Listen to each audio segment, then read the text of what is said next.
So the Galgos and Podencos in Spain are used as hunting dogs. The Galgos are used to hunt in competition, to hunt the hare.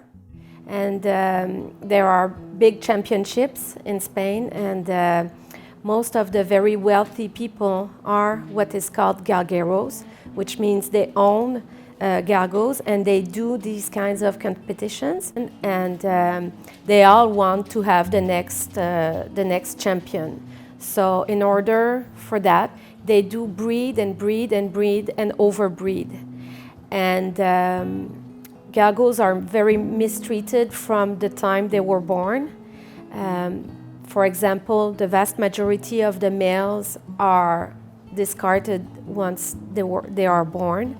And they keep the female because they can reproduce, and also they think they are more eager to hunt.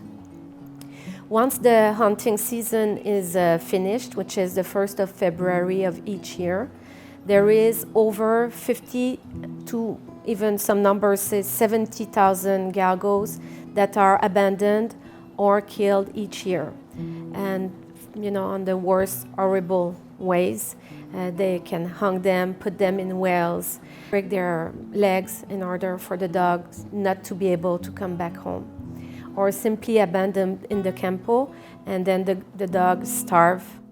The Podencos are more the typical hunting dogs, where they really go to hunt.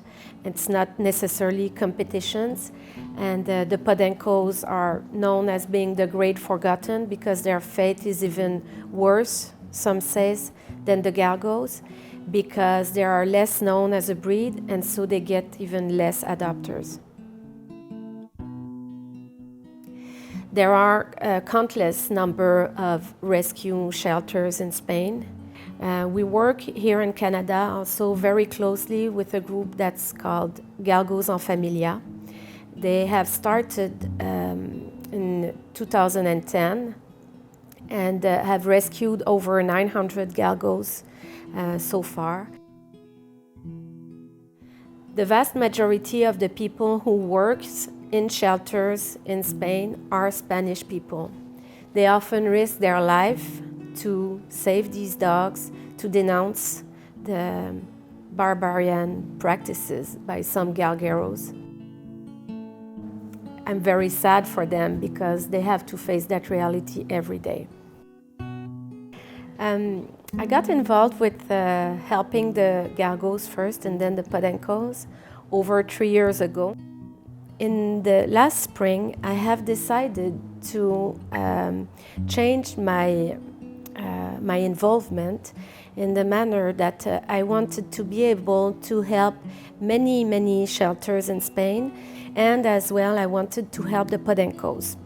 So I joined force with the people, Klaus and Dana from TILEG, the League of Extraordinary Greyhound, to create a new group that is called Extraordinary Galgos and Podencos.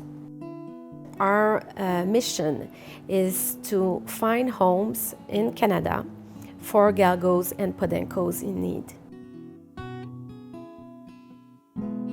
For each family who adopts a Spanish dog, there is a bunch of other people around this family that can hear about the plight of the Galgos and the Podencos in Spain, which means it really spread the word about the situation in Spain. And that is very important, that people know about that, so that eventually there's going to be some pressure put on the Spanish government to protect these dogs, so that there are rules to protect them once they stop hunting. So to adopt a Galgo or a Podenco through Extraordinary Galgos and Podenco, the process is quite simple.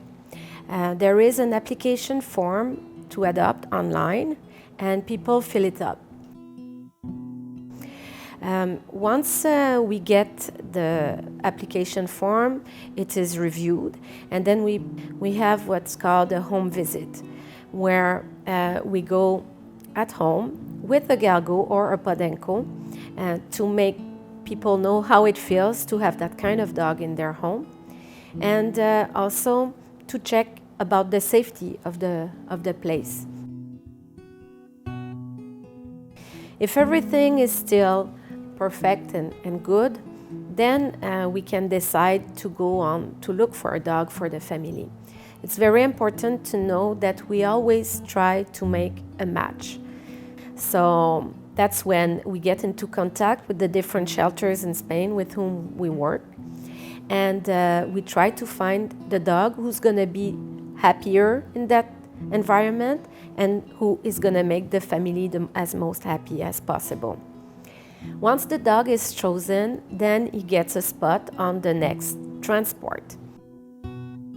So the dogs are all completely vet, which means they have all their vaccines, they are spayed or neutered, they have been dewormed, they have a microchip, and they do have a passport which is signed by the veterinarian in the last 36 hours before their flight. They do need to travel with a flight companion, a human, because then the human goes through the custom with the dogs, present the papers, and explain why the dogs are coming to Canada. Then, of course, the family are anxiously waiting for the dogs to arrive at the airport. So it's very important to understand that the Galgos and Podencos that are coming, unless they are young puppies, have had a history which is not the nicest one as a start of life. So of course they are rehabilitated in the different rescue centers in Spain, but they still keep the scars of what they have lived. And often when they arrive the first moments that they are in their new family, it's possible that they go backward a little bit because they have some fear that are coming back. They just have a big journey. Their whole environment is changed again, and they don't know if they can be trustfully on the people who have adopted them. So it's important to be patient and give them time. And then they're the best companion possible.